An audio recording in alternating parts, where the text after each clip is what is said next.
Abraham, I appreciate the time to visit with you this afternoon. As you go along the path of study, as I have gone along the path of study over numerous decades, I inevitably came to the point of saying, well, I can understand the non-physical, but as I got to the point of understanding that it is really a re-remembering that we do to get to that point of understanding the non-physical and allowing that just to flow through as you have so pointed out, I begin to question the physical. And so in my quest to understand better the physical and how we were actually sourced or created, my studies led me to some information that was compiled by a fellow by the name of Zecharia Sitchin and the interpretation of the Sumerian records recorded on what they call cuneiform.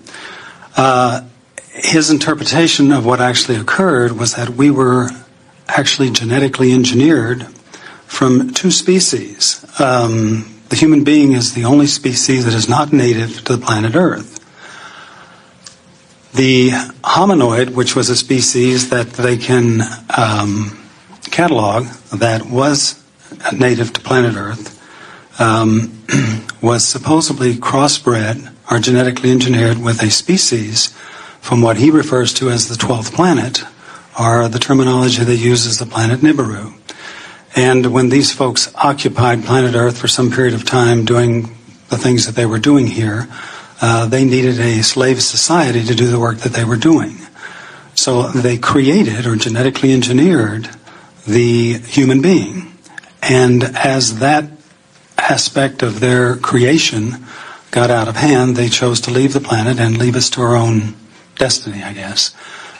So my question is, from your non-physical perspective, can you give me some insight or some perhaps elaboration on that aspect of our creativity as a human being?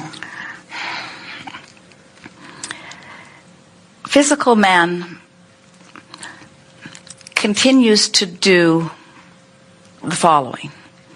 He stands where he stands, not able to see very far into his past. Actually, you're better at seeing into your future than you are understanding much more than your immediate past. And then, from that limited perception, working very hard to explain how you got here. And the stories that you come up with are remarkable.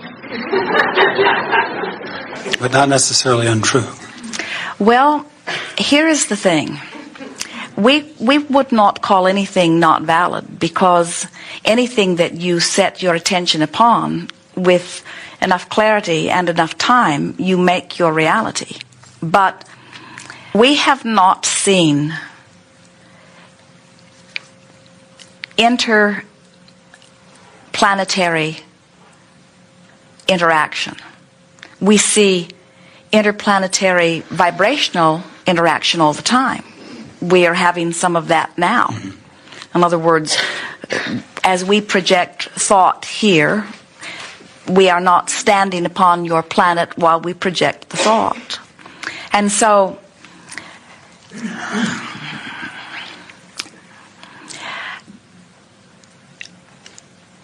the expansion, let's start with where you are now, just as a sort of basis. So here you are, having your experiences with one another and giving birth to continual new ideas. And source energy responding to your desires and assisting in whatever is necessary for the fulfillment of the idea. And it has always been thus. We talk about how the contrast is the basis of this expanding universe. So it's not too difficult to sort of trace back to an earlier time and understand that even when there was far less than has now occurred, that there were still consciousness having experience, and from the experience that they were having, concluding new desires. And so the evolution of your planet and the evolution of your species continues, where man always has a difficult time bridging this gap is that you keep thinking in terms of there's this physical world and there's this non-physical world. And somebody must be doing something in a physical context in order to expand what is a physical context. In other words, it's hard to realize that there was thought, and then there was thought form, and then there was manifestation. And so it comes around really, really often where people who are interpreting this non-physical energy are wanting to make some bridge that's easy to associate through the human way of looking at things to explain how in other words, people would be more comfortable in believing that the human species got here by spacecraft as they were flown in from some other planet, or as seeds at least were flown in, than that you are the natural evolution of consciousness that took place. You see what we are getting Yes, at? but let me see if I can understand this. That natural evolution of consciousness could have occurred through this other vehicle. Of course it could, because thoughts are everywhere. Okay. But the thing that we heard from you, in other words, it makes it sound as if, and many believe this, in other words, there are lots of different versions of this, and many of them come through what you would call religions. There are many different versions of this, but almost all of them say that something outside of us is responsible for that which we are. And we're wanting to say that something outside of you is not responsible for that which you are. That which you are, which is source energy expressing in this physical experience, is responsible for the expansion of that which you are. In other words, we want to say to you that you are source energy that is focused in this physical body, and that you have the ability to continue to be, rather than say that you are some species that some intelligence outside of you is manipulating.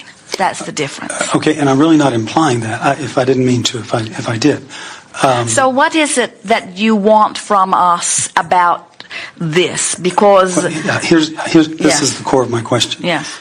If in fact we could have evolved that way, or were created that way, and there were some limitations put on our chromosomes or our brain. By who? That's the thing we want to hear from you. That's that outside thing that we're hearing from you. Yes, exactly. And I'm just taking it on that premise that if that was the original intent of our creation. Well, it can't be, because there is nothing outside of you that is manipulating your chromosomes. That's the sticker in this. Okay, well, let me move on to my question then. If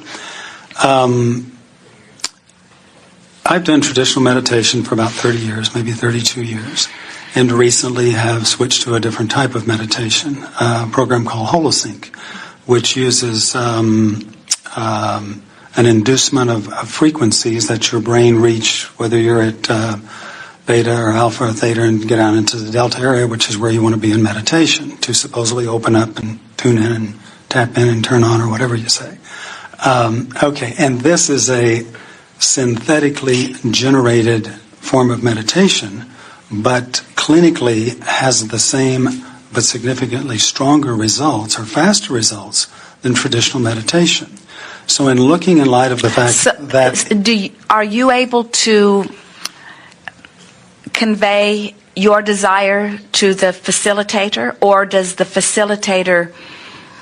On the initial get-go, it's a scientifically generated tone that corresponds with the level of tone that you generate in traditional meditation. And when you sit to experience such a thing, what is the intent that you hold? My intent is to expand my capacity to be able to receive. So can that intention be responsible for the attraction of the process that brings that about? In other words... well, you would hope so. Yes. Yeah. So it is still your intention expanding? Oh, absolutely. Yes, yes. But the intention being that with today's society being the way it is for me, I don't have 10 or 12 hours a day that I can sit in meditation. Oh, we would not encourage more than 15 minutes. Yeah, and traditionally I did 15 to 20 minutes. This program runs 30 minutes to an hour because of the degradation of the levels that you have to experience to get down into the delta realm. But my question is that as we progress scientifically, as you so aptly pointed out, and Jerry's mentioned with what's happening in our world today, would it not be conceivable that something from a technological standpoint like this could be implemented to hasten our growth and our openness and our awareness to receive more and become, in fact, more in tune with source energy? Certainly. Than to take several lifetimes perhaps to do it, or years, or whatever? We believe that there will be endless tools that will be available to you that will come in response to your specific desire. Yes. Okay.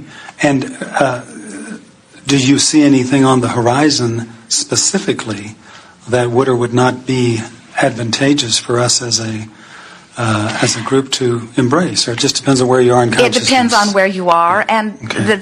the one clarification that we'd like to offer is that any tool that you use leaves you then needing the tool, and in that needing of someone else or something else, there is a little bit of loss of freedom. And anytime you are co-creating with any other, then their vibrational intentions become part of the mix. But co-creating is a wonderful thing. Okay. And so... And I questioned that initially, and I said, what would be the results of that? And clinically, supposedly, unlike I'm a runner, and if I go out and run 5 miles, I feel good. If I try to run 7 miles, I tire very much. Unlike that, with what you do supposedly with the brain waves, you don't become tired once you've expanded to a certain level. This makes sense to me intellectually. It feels good when you do it. Well, like everything that we've been talking about here today, so as you think about what you want, and you believe that you have the ability to bring yourself into a relaxed state and achieve whatever you want, then you bring yourself into a relaxed state and you achieve whatever you want. But if you want something that you do not believe you can achieve efficiently or effectively on your own, then you might say, I'm looking for a tool that will make that happen. And you may find such a tool that just feels like it clicks into place for you. So a tool that is just exactly right for you might be a tool that isn't right for someone else because it feels... It's not where they are. It's not where they are, or it feels burdensome, or it costs too much money, or... Whatever. Or they worry about someone else's involvement in their experience. In other words, there really is no right or wrong to anything. We encourage you to be clear about what you are wanting and trust that the universe will deliver to you a steady stream of facilitators of all fashion that are just exactly right for you. And what sometimes happens with our physical friends is they want us to validate, or they want everyone to agree. And we say, you're not ever going to find anything that everyone agrees on. And we are just more sticklers, and we say that because you find us a little bit... Esther said in the early days, a friend came to her who was aware that she was receiving, and she had a display of crystals, and she said, these crystals will make you more receptive. They will make your vortex open more easily. They will make it possible for your vortex to remain open longer. You will have a better experience while your vortex is over. And Esther said, Abraham, if this is all true, which one should I choose? And we said, if this is all true, get the biggest one. Of course. And so Esther is looking at it and considering, and then we said to Esther, now of course you must remember you will have to take that everywhere you go. In other words, if this tool is all that you say that it is, now your relationship with your open passageway has changed, because now there is something else that you've introduced to it. And when we said that to Esther, it suddenly did not feel like the tool. And so it depends, there is no right or wrong in it. In other words, we think it is something that will be very beneficial for some, of no value to others, and not helpful at all to others. Good. Well, I appreciate that. Yes. Thank you. Yes, indeed. Now what?